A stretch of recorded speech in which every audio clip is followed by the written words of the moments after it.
garataadaho xubnayahow ninga caliyo gayro jeceliyo kama xubnaha diide dadkoodii angabiro xubnayahow garaadsume geridooda jeceliyo xubnayahow gumaysigo gumcaw wafayso xubnayahow guntadae xilka guud ka saaro xubnayahow guntadae dergarataadaho xubnayahow ninga caliyo gayro jeceliyo kama xubnaha diide dadkoodii angabiro. bismillahi raxmaan raxiim dhegeystayaal waxaad kusoo dhawaataan waraysi aan la yeelanay marwe fadxiye cumar kaahin oo ah afhayeenka Awdal State ee North America oo iyada iyo wafdi ay hogaaminayeen ay kaga qayb galeen xuska sanad guurada saddexaad ee kasoo wareegtay aasaaskii Awdal State magaalada London iyadoo imikana ku sugan magaalada London. fadxiye kusoo dhawaad shabakada wararka quljadeed. aad iyo aad baad uga mahadsantahay waana kusoo dhawahay. marwe fadxiye waxaad nooga warantaa xuskii sanad guurada Awdal State ee aad adiga iyo xubnihii aad hogaaminaysay kaga qayb gasheen magaalada London siduu dhacay? bismillahi raxmaan raxiim. assalaamu calaykum waraxmatullaahi wabarakaatu. horta walaal dhammaantiinba waan wada salaamaya walaalahayga islaamka meel ay joogaan baba walaalahayga Soomaaliyeed meel ay joogaan waan salaamaya dhammaan gaar ahaan walaalahayga reer Awdal meel ay joogaan diida dacaladeeda muhiim waan salaamaya. walaal xafladaas horta si qurux badan bay noogu dhacday, si wanaagsan bay noogu dhacday, si habboon bay noogu dhacday, waana sidii aanu filaynay insha Allah inay noqoto. ana rajayn doonana mustaqbalka soo socda inay si ka wanaagsan oo dhulka hooyo waliba la jooga ay ugu dhacdo. waayahay fadxiya madaxweynaha Awdal State Maxamed Cabdi Dugsiye doorkan kama soo qayb gelin sanad guurada Awdal State. maxaa sabab u ah maqnaashiisa yaad u maleyn? assalaamu calaykum. horta walaal marka ugu horeysa waxa weeye Maxamed Cabdi Dugsiye iyo maamulka Awdal State hawl fara badan bay ku jiraan. hawlaha ay ku jiraan awgeed ayaa u saamishi waayey isagoo aad u jeclaa waliba runtii kasoo qayb galo oo London taagnaado waqtigaas. markaanu aragnay in meelo fara badan ay wax ka socdaan, markaanu aragnay in maas tahay inuu jooga halkii uu maxaadayeen uu degan yahay isagu oo laga qabanay laftarkeega xaflad laga qabanay balance aanu sameynay ba ahayd marka inuu isagu halkaa maxay joogo goobjoog ahaado Edmonton oo ahayd asaaskii Awdal State iyo halkii laga abuuray oo laga maarmaan ay noqotay inuu isagu marxaati ka ahaado bedelkiisina markaa walaal anigu aan saa ku soo baxay. waayahay haddaan sanad guurada Awdal State intaa kaga baxno maxaad hiigsanaysaan haddaad madaxdii Awdal State tihiin? Awdal State dhammaan horta waa laga wada dharagsan yahay qofkayga iyo wixii sababta loo abuuray waa laga wada dharagsan yahay. umaleyn maayo inaan waqti badan ku luminay inaan micneeyo habkii loo abuuriyo sababta loo abuuray iyo waxay tahay mid kaliya ayaan ka hadlayaa. taa ka hadlayaa waxa weeye Awdal State waxay matalaysaa gobolka Awdal. Awdal waxay u baahan tahay waxay ummad Ilaahay oo dhan u baahan tahay, waxay Soomaali u baahan tahay, waxay walaalahaydu u baahan yihiin u baahan tahay. waxaan anagu marka hadaba wadnaa waxa weeye wax shay kaliya oo muhiim oo nolosha aadamaha muhiim ku ah ayaan u baahanahay. taas waa cadaalad baa umada deeqda. umad haddayna cadaalad haysan meel alaaliyo meel u dhaqaaqaya iyo meel maryan ma jirto. 22 sanadood ugu dambeysay sidoo waqtayba maalintii Somaliland lagu abuuray gobolkeena gaar ahaan magaalada Boorama lagu abuuray dadkii gacmo furan bay kusoo dhaweeyeen. in badan way ka dhawaajiyaan oo way sheegaan inay maxay yihiin hooyadii Somaliland bade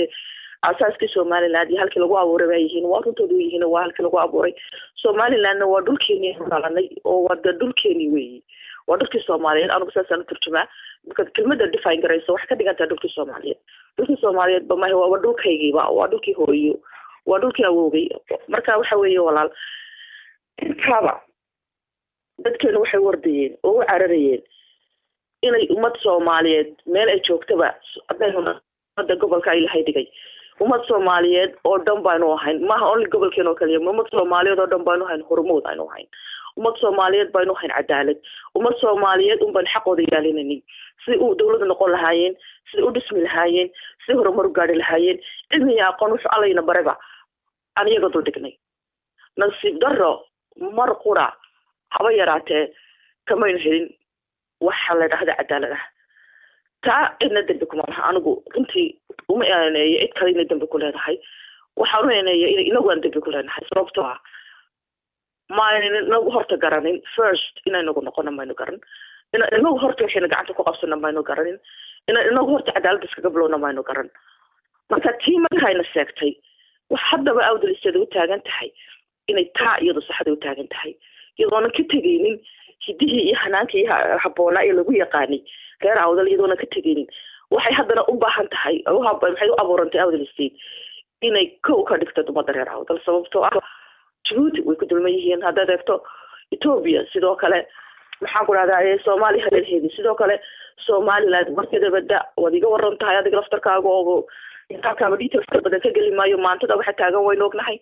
marka walaal waxaan u abuurnay mowqifkeegu waa cadaalad iyo xaq tanu soconaana waa intaas waad mahadsan tahay haddaan bal Somaliland iyo imika gobolada waxa ka taagan ku saabsan ku weydiiyo dhawaan waxa booqasho ku tegay gobolada aad matashaan madaxweynaha Somaliland sidee socdaalkiisa waratan horta waxa weeye socdaalkaas anigu waxaan u arkaa socdaal siyaasadeed baan arkaa awdal waxa la xasuustaa gobolka awdal inuu jiro waxa la xasuustaa marka fudud soo socdaan baa la xasuustaa marka dangaara la leeyahay baa la xasuustaa markii mawjadu meel kale kaga socdaan ilaa iska muusi iyo reer awdal sabanaya yaa maxay deeyeen yaa gobolka la xasuustaa wax fara badan baa reerihina ka socdaa haddii Puntland noqoto haddii Soomaaliya noqoto haddii adduunka caalamkeeda noqoto barashar fara badan ayaa maanta Somaliland haysta gudaheeda barashar kale ka jira oo siyaasadaysan oo koox iyo xisbi loo kala fadhiya kala jirta therefore waxaan ugu leeyahay maanta Siraayo socodka uu soo kacay imikun baa u egtahay inuu komadi ka soo kacay I'm sorry it's too late waxa laga yaabaa in habboonaan lahayd markii goor ahayd dadku wax ka qaban lahaayeen inuu socod noocaas oo kale ama wada wanaag iyo maaragtay xiisay interest gaar ah la sameynayo in dadka loo muujiyo habboonaan lahayd laakiin anigu socodka waxaan u arkaa socod siyaasadeed baan u arkaa mar alaliya markay ummadda reer awdal wax dareemaan ama ay kacaan ama ay mawjado jirto meel kale ka socota waxyaabo noocaas oo kale way dhacaan wixii ugu horeeyay namaha umalen maayana ugu dambeysay noqon doonto waayahay bal aroo arinta ku sii guda jira dhagax dhigii uu dhagax dhigay dekeda lagu haya sidoo maamulka udalseed la muuqda iyada horta dhagax dhigidaasi ay noqoto wax yani dab ah oo ayatiin ay noqoto oo lagaga dhabeeyo horta waa guul dadka ummadda reer awdal soo itoobe noqon lahayd laakiin aniga nagulama muuqato caynkaas oo muuqato part of the show bay tahay dhagax dhigidaasi pressure meela kale ka yimid uu weeyay laakiin wuu dhigan gixiye dekadii ma dhisaya ma yidhi aniga ilamaha inuu lugayo dhisi doono ilamaha inay maamulka la toona diyaaru yahay dekada lugayo dhisato wala tusiilacona sababtuna dinina wala cumaha isma qabto dinna cumaha isma qabto haddii taas dhisato waa la ogyahay waxyaabaha soo bixi doona challenge-kana dadkiina diyaaru ma Soomaalidu dhanba challenge-ka diyaaru maaha kurbi waxa noqon lahayd maaragtay opportunity aad wanaagsan bay noqon lahayd haddii koona walo Soomaaliland maanta wax ka dhismaan opportunity wanaagsan bay noqon lahayd ummaduna dimuqraadiyadda la sheego ayay yeelan lahaayeen in walba meesha doon wax ka soo dejisan lahaa laakiin taa wali Soomaalidu uma bisla qabiil iyo waxa ku jira qurun iyo qab gaar ayaa ku jira marka taa awgeed sahan iyo siyaasad ayaa nagu arkaan ku soo kooba waayahay waxa gobolka Beryaan ka socdo ka jira qabanqaabada shir loogu magac daray ayaka tashi oo dhawaan lagu qabanayo gobolka Awdal shirka Awdal State rajaynta leega ayuu ka madax banaanidiisa horta shirkaasi waa rajo la sugayay ruux hadii la doonayo waa shir ummadda Soomaaliyeed amba ummadda Gadabuursi meel ay joogaan baba niyadda iyo qalbiga iyo maskaxda ay ku hayeen oo la filayay inuu maran dhaco inuu mar uun midnimadii laga kala daadiyay ay soo noqoto wato la filayay weeyii laakiin riyadaasi wali ma rumoodin waxaan u maleynayaa inay runtii wali ayna iman oo horteedna taagnay baan mariyaan anagu filayaa horta shirkaas haddii shirkii sidaan wada rajaynayna aynu wada jecelnahay uu yahayna oo siyaasad Somaliland lagu kobcinayo shacabka loogu tumayo oon ahayn waa soo dhaweynaynaa gacmo furan baan ku soo dhaweynaynaa waxay waanu la qaybtamanaa meel ay joogaan baba diyaarna waanu nahay haddii ay tahay mid subcintiisii iyo kobcintii lagu yaqaano waayada dambe ee gulwadeynta ahayd mid lagu wada hadduu yahayna oo dhan u jajaroon ummadda aan la siinaynin ikhtiyaar oo qof waloo gadabuursiyaba la weydiinaynin codkiisa amaba inta matalaysa codkooda la weydiinaynin iyo dareenkooda iyo fikirkooda iyo aayahooda halka mari doono aana laga wada tashanaynin oo dibad iyo dacalba la iskaga imanaynin umaleyn maayo inuu meel gaari doono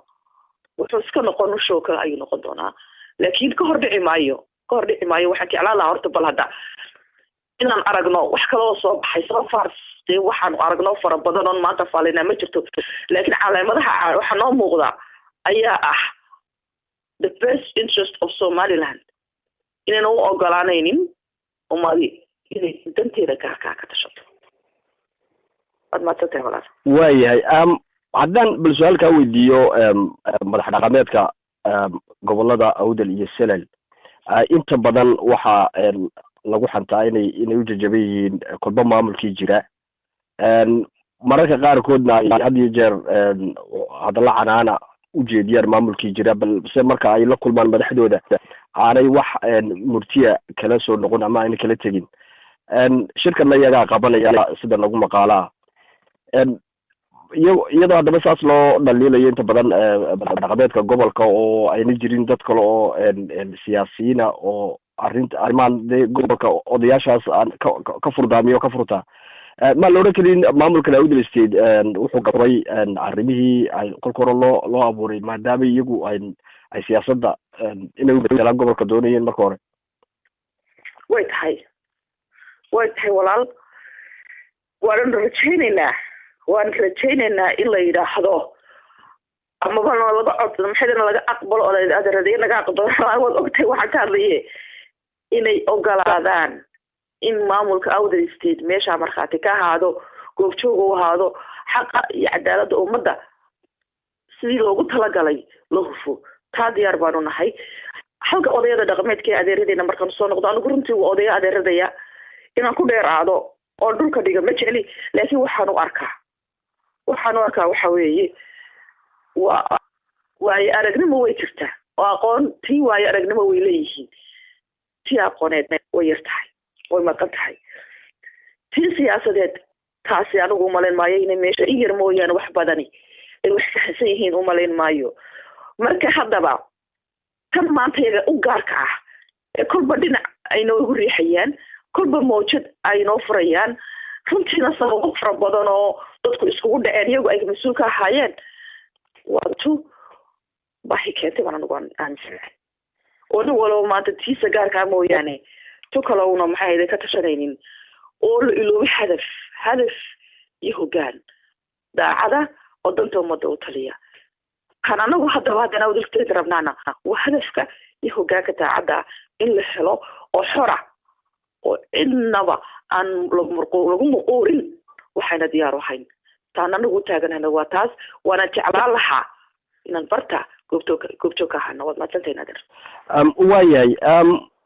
haddaan usoo noqono Awdal State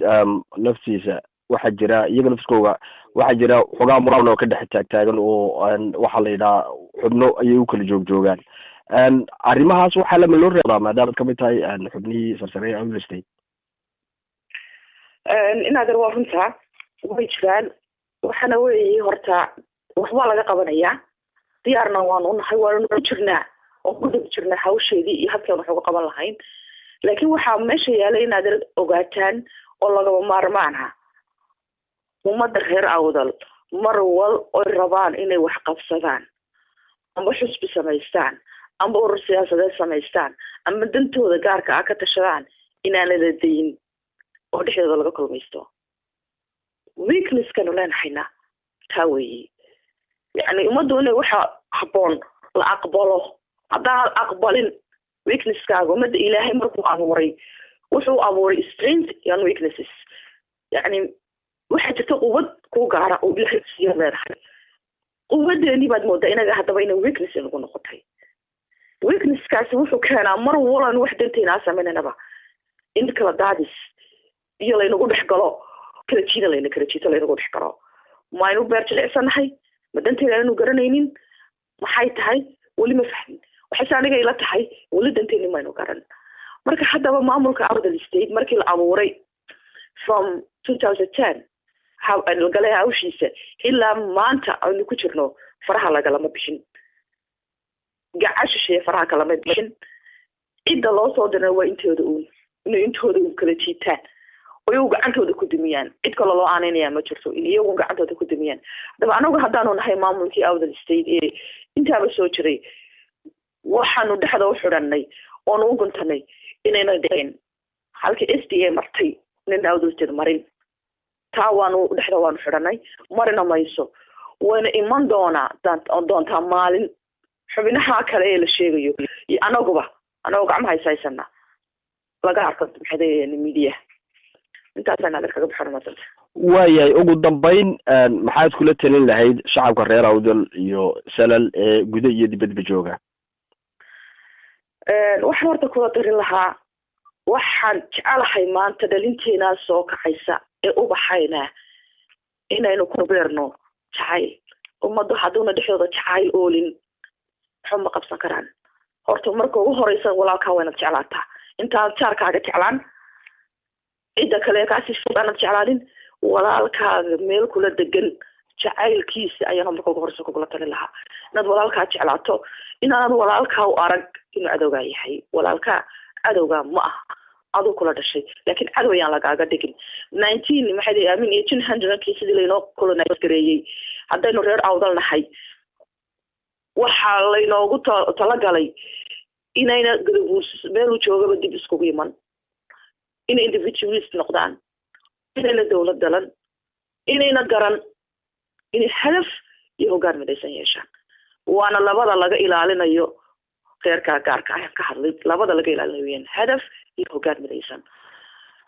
min hadaf midaysan iyo hoggaan adag labada laga ilaalinayo weeye marka waxaan kula tali lahaa walaalahay mustaqbalka caruurteena iyo dhulkeena andowrno dhaxal wareejis buu dad ugu jiray Djibouti baa farxiini ka baxday oo maanta shaqaaleena ku lahayn on majority aynu ka ahayd baan maantana minority ka nahay haddaba kelmadda minority meel walo joogno waanu ka nahay boorama dhexdeedaynu ka nahay tirahan micnaheedu maaha waa tayo ahaan baanu minority meel walba kaga noqonay waxaan odhan lahaa haddaba ilaahay wuxuu idin siiyey aqoon ilaahay wuxuu idin siiyey cilmi buu idin siiyey ilaahay kartidii iyo awoodii aad wax ku qabanaysan oo dhan buu idin siiyey jacaylka dhexdeena ilaasha intaa markaan isla helno wax waloonu rabno waynu gaari doonaa ummadu walba ciideena ilaashata ciidaada iyo caradaada cidna marti ha uga noqonin adigaa leh dhulku waa dhulkaagii maadadu waa maadantaadii biyuhu waa biyahaagii ogolow ka walaalkaaynu kula cabo ogolow waxay jirta waxyaabaha qaarkood la yidhaahdo inagaa cadowgeena sameynaa inagaa cadowgeena hubkayna ugula dagaalamayaan sameynaa marmarka qaarkood waxay jirta la oran jiray qof wadankii uu dhashay oo muwaadin in la yidhaahdo Ethiopia ka yimid adu markaad tilmaanto anu inaan Ethiopia ka yimid oo walaalkaygi maxaad ka filaysaa dadka damca leh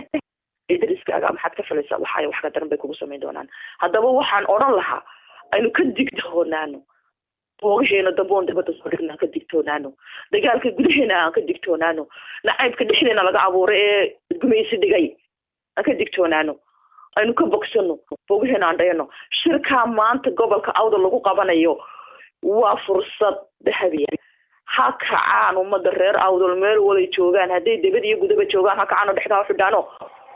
halkii la inagu riday iyo goobkii la inagu aasay kii lagaga soo saarayay ha ka dhigaan intaas ay ka dardaarana iyagana aan odhalahay waaye marwo Fadxiyo Cumar Kaahin aad iyo aad baad u mahadsantahay waraysiga aad na siisay aad baanan adiga iyo maamulka madisada khayr idinku rajaynaynaa aad baad mahadsantahay aad iyo aad baad walaal mahadsantihiin idinkana fursadda ay siiyay fursadaadina waan idinku mahadnaqayaa ilaahayna siina waan ugu mahadnaqayaa walaal iyo kula khayr qabo dambe insha Allah bismillaah karim waad mahadsan tahay.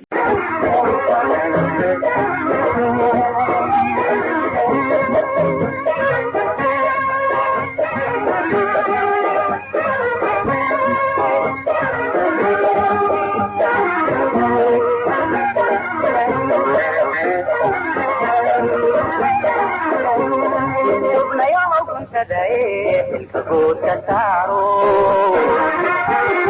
شوفنا يوم كنت دايم يرجع صداقو شوفنا يوم نقعديو غيرو نشتغليو كما شوفنا هتيري تدخلي انقبيرو شوفنا يوم كراتوني قريدو تشتغليو شوفنا يوم يسيبو كم عوفيتو شوفنا يوم كنت دايم الكبوت كسارو شوفنا يوم كنت دايم نرجع صداقو شوفنا يوم نقعديو كيرو نشتغليو كما شوفنا هتيري تدخلي انقبيرو شوفنا يوم كراتوني كريدو تشتغليو شوفنا يوم يسيبو كم عوفيتو